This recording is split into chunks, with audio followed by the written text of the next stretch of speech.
عبد الملک بن عمیر فرماتے ہیں کہ سعید بن عاص رحمۃ اللہ علیہ فرماتے ہیں کہ لجلیسی علی ثلاث خصال، کہ میرے ہمنشین میرے ساتھی کے مجھ پر 3 حق ہیں۔ نمبر 1، اذا دنا رحبت به، جب وہ قریب آ جائے میں اس کو خوش آمدید کہوں۔ نمبر 2، وَإِذَا جَلَسَ وَسَّعْتُ لَهُ، اور جب وہ بیٹھے تو اس کے لیے میں مجلس کو کشادہ کروں۔ وَإِذَا حَدَّثَ أَقْبَلْتُ عَلَيْهِ، اور جب وہ بات کرے تو میں توجہ کے ساتھ اس کی بات کو سنوں۔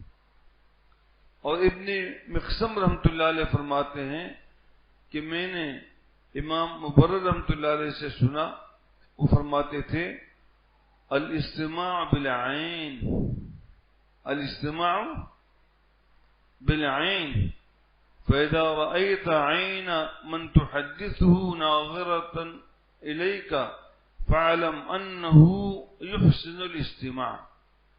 یہ فرماتے ہیں کہ غور سے سننا آنکھوں کے ذریعے سے ہوتا ہے۔ کیا خلاف ذات کا آدمی غور سے کانوں سے سنتا ہے یا آنکھوں سے سنتا ہے؟ کان کو آپ بند کر دیں، صرف آنکھوں سے دیکھیں تو آپ کا دیکھنا بھی ایسا ہوگا جیسے کوئی پاگل دیکھ رہا ہو۔ انہوں نے اس میں ایک پتے کی بات بتلائی، استماع کا، سمعنی کا۔ استماع کے معنی غور سے سننا، کہ غور سے سننا وہ آنکھوں کے ذریعے سے ہوتا ہے۔ کیا مطلب؟ کہ جب آپ کی آنکھ بات کرنے والی کی طرف ہو، جب آپ کی آنکھیں بات کرنے والے کی طرف ہوں تو سمجھا جائے گا کہ پھر آپ کان کے ساتھ بہت توجہ کے ساتھ سن رہے ہیں۔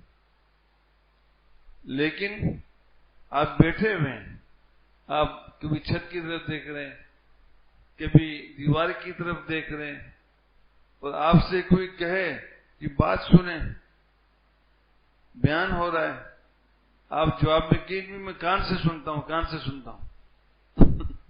کان تو سن رہا ہے، تو یاد رکھیں اس کو استماع نہیں کہیں گے، اس کو استماع نہیں کہیں گے۔